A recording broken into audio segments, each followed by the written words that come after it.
excited for this one. Now, this one stems from a couple of things. So if I just say right now the take, you might go, what the hell? But after the last couple of months, Kevin, 3 wrestlers particularly came out, made their big returns, and each time I progressively thought, oh my God. So Randy Orton came out at Survivor Series, made his big return. You thought, oh my God, he is jacked. Like, he looks great. Like, fair enough, Randy Orton does. So that happened. I was like, cool. CM Punk came out, noticeably much bigger than he was in AEW 3 months prior. Punk's put on clearly 10 to 15 pounds. He's the biggest he's been, I can remember. Like, as a diehard Punk guy, especially 10 years ago, and Punk is bigger than he's ever been, which I found interesting. Just good for Punk. He's bulked a bit, pal. Then AJ Styles came back like 3 weeks later, veins popping out of his arms, more jacked than he's ever been. I thought, okay, hold on. People on Twitter who clearly don't go to the gym are like, well, it's clearly just going to the gym. No one can say anything negatively there. Like, go to the gym. I'm like, I've been a guy who's gym 6 days a week. I can tell a bit of, I'm going to be very careful with how I word it. I can tell when something's up, all right? I looked at that and thought, huh? That's AJ Styles. And yes, Styles has been muscular before. I'm not saying he is, it's impossible that be done naturally. But these things all happen within about 3 weeks. I was like, what the hell? Wrestlers are coming back in their mid-40s looking jacked, sauced, looking yoked. This is interesting. Yoked, pal. Like I was looking at it going, oh my God. And so that was 3 within a month. So that raised an eyebrow. I saw a couple other people put on Twitter. I know, what's his name? Ibo, whatever his name is, from Wrestle Purists, tweeted with the picture of AJ Styles when he made his return, where he's jacked with the vein popping out of his shoulder. He tweeted literally wellness policy, ... So that leads me to say this. I predict there's going to be a story, a headline, something about middle of the year, later in the year. It's going to be from, Fightful and all these, websites. WWE in midst of investigation from USADA, so the national, or whatever that stands for, U.S. Administrative Drug Association, or I think it's U.S. Doping, USA Anti-Doping Agency. U.S. Anti-Doping Agency. Yes, that's it. Yeah, so I think the WWE wellness policy is going to come under investigation. What that means, I don't know.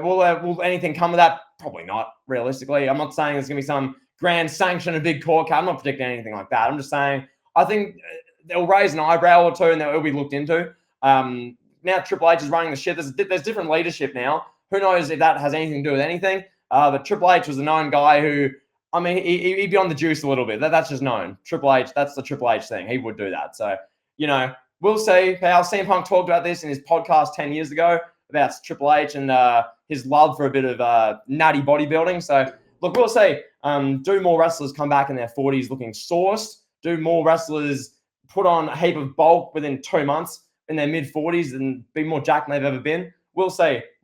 So, WWE and its wellness policy gets formally investigated by USADA is my third call. That's blistering. I can picture headlines. That'll probably be WWE's biggest scandal of the year, I'd say. Yeah, that's a big one, pal. Hmm. Yeah, I mean that's the headline of the year, right? If that happens, like, barring anything wild that we can't foresee, like, if that actually happened, that has to be the headline of the year. That's what everybody would be talking about from a mainstream perspective. You have people on CNN like, oh my God, wrestlers are on steroids. Like, look what happened with Chris Benoit, et cetera, et cetera. I mean, that would be huge. And also, just on that, and that's not to say that maybe what Triple H has brought in, and fair enough so, is more of a thing where if you're in your 40s and you want like marquee, mainstream, like, big main event spots, you need to be in your best physical condition. Like, maybe Triple H has just said that for, especially guys in your 40s, if we're going to push you and you're 15 years older than these other young up and coming talents, you need to look in the best shape of your life, or you're not going to get that spot. And maybe the wrestlers are just, they're having more protein powder, they're working out twice as much, they're doing all this stuff. Maybe that's just the case. And maybe this is just totally out of line, off the mark. I don't know. I'll happily be proved wrong on that. But it just seemed weird when within 5 weeks, pal, 3 all-time greats coming back in their mid-40s looking as jacked and big as they ever have in their life, veins popping out of 2 of them. I was like, okay, sure, interesting. Yeah. AJ Styles was like the most eyebrow raising of all of them for me. AJ Styles was like, yeah, he has a 6-pack and had decent sized muscles, but man, he was like 2 times bigger than he was at his peak. when Yeah. like I'd say like around 2016 was when he was in like his physical peak from like Mm, a gym perspective. You know, at TNA he was always like a small guy, like he mm. was like a lightweight. You know, he's like 125, 140 pounds in the X division. You know, he didn't really look like he was that big. But then to see him at the biggest that he's ever been in his life at like 47, yeah, that definitely would raise some eyebrows. USADA's Mm. gonna take note of that. I mean, we see it all the time in like the NFL, the NBA, you know, in the UFC. Like somebody has an unreal performance like out of nowhere after having like in the NFL, for example, you have a wide receiver that hasn't done anything for like 2 months. Then he has a crazy game, like 200 yards, 3 touchdowns, and it's like, all right, here's drug test next day. Like at Yeah. some point, somebody's got to start sniffing around within the government. Like if all these guys are just jacked, like if Goldust hypothetically signs back with WWE and he's on TV looking like he's Mm. 28, jacked as all hell, something's Yeah. gonna go down, pal. All right, Yeah, so but no, just good. I just want to think before we move on to your next take. But yeah, I think it's one of two things. Either things have changed, or there's been tweaks to the wellness policy that allows these mid 40s guys to be in the best shape of their life, like that. Or as it's been a Triple H MO, just saying if you want a main event spot, you need to be in the best shape of your life if you're in your mid 40s. So it's one of the two. If it's this one, then I think Masada's going to come in and have a look at that. I think they're going to, regardless, later in the year. That's my call. Yeah. All right, pal. It's time to turn up the volume now on this Oh no. podcast episode. We're turning up the Oh. volume a little bit, pal. Mhm. I'm putting some seasoning, some hot seasoning on the steak, pal, in the sizzle. All right, so my third bold call, my absolute prediction, my hot take for 2024 is this. All Elite Wrestling is forced to downsize its business after Warner Bros. Discovery picks up Monday Night Raw. So there's two big predictions here in one. Warner Brothers is going to pick up Raw. That's big as it is. That will literally break the internet. If that breaks in, like, let's say in May, right after WrestleMania, we're getting ready for Backlash. Boom, big headline, May 3rd. Monday Night Raw is moving to Warner Bros. Discovery on a historic 5-year, $2 billion deal. What's next for All Elite Wrestling? And then what would be next for All Elite Wrestling? I mean, realistically, if that happens, and now I don't wish for AEW to downsize. I don't wish for anything negative to happen to them. They're necessary for wrestling. Competition is good. For anything, Yeah. any aspect of life, competition is good and is healthy. But realistically, and the rumors are out there that Warner Bros. Is in talks with WWE to pick up Raw. Now, I think it's just a negotiation tactic for WWE to try to get more money from Amazon and for Warner Bros. To get AEW and Tony Khan to start making good content again. So I think it's a negotiation ploy on both sides. But what if it's not? We saw this happen before where Vince McMahon brought Raw to UPN to kick off ECW from their contract. Look what happened to ECW. ECW went out of business right after. Not to say that AEW would go out of business because they have Tony Khan's billions behind them. But I think at some point, Shad Khan would have to look at things and be like, look, bro, you just lost like this like near $1 billion TV deal with Warner Bros. Where else are we gonna go? You know, what network is gonna take us that has that kind of notoriety, like TNT and TBS? So they might have to make decisions. You know, downsize, maybe become regional, just run a like select cities in the United States, maybe some international stuff. But I just don't see how they could keep up the business that they're doing now, especially with the video game being a huge flop like it was. You know, the video game lost them money, it drained them money, it didn't make them a whole ton of money. And then they're expanding to like 10, 12 pay-per-views a year. They're trying to stop the bleeding any way they can, and it's just you know, it's not great. You know, they're giving Ric Flair millions of dollars, Adam Copeland millions of dollars. All these guys that are past their prime. You know, that like people on Twitter were celebrating Scotty 2 Hotty today. Scotty 2 Hotty wrestled, I guess, a dark match before or after Dynamite, and Tony Khan paid for the exclusive rights to Too Cool's original theme song. Like, what is that doing for AEW's bottom line? Like, what are things like that doing?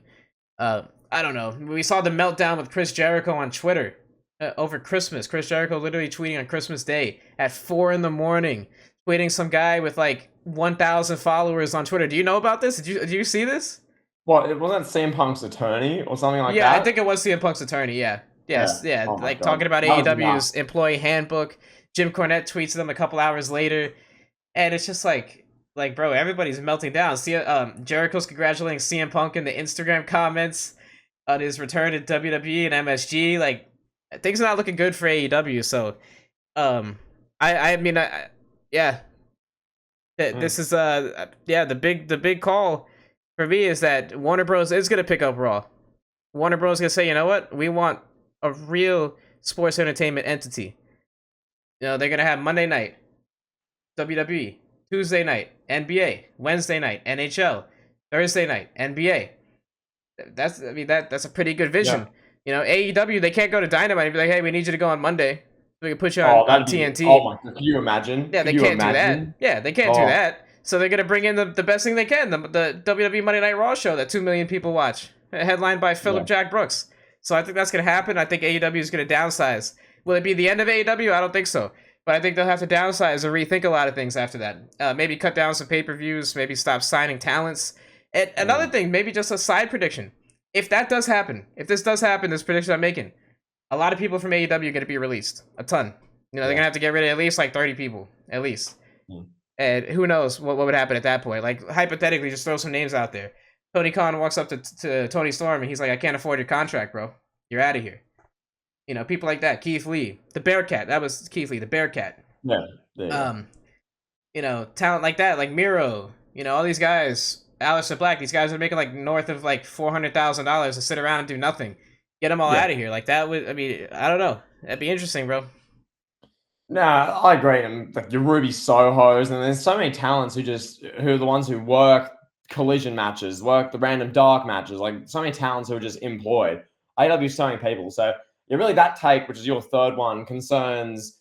I guess we'll call it almost the tipping point for AEW. Like what's going to be the circuit breaker that's really going to change things? As that's your one. My circuit breaker surrounds the management. You pick the downsizing, and that's your take there. I think that's very reasonable as well. I can picture that. That's not out of pocket by any means.